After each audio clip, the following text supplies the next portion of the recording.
Davant la manca de resposta per part de la Conselleria d'Educació a la petició de reunió per quarta vegada dels 4 sindicats i en atenció al compromís que van contraure amb el professorat en l'assemblea del 14 de gener, el Consell Nacional de les TPB proposarà a la resta de sindicats del conjunt del professorat concretar ja les mobilitzacions del pròxim mes de febrer. En concret, el 21 de febrer proposem una manifestació a la Camp Valencià i Castelló i abans com a data límit la primera setmana de març una nova convocatòria de vaga o de vagues, segons s'acorde, per a mantenir la pressió amb la Conselleria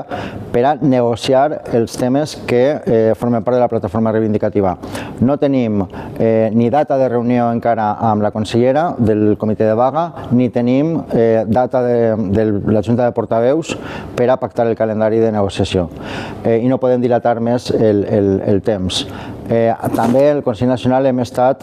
tractant les línies roges i les propostes que traslladarem a la Conselleria de les negociacions respecte a salaris, reducció de ràtio, reducció de burocràcia, infraestructures, recuperació de les plantilles retallades i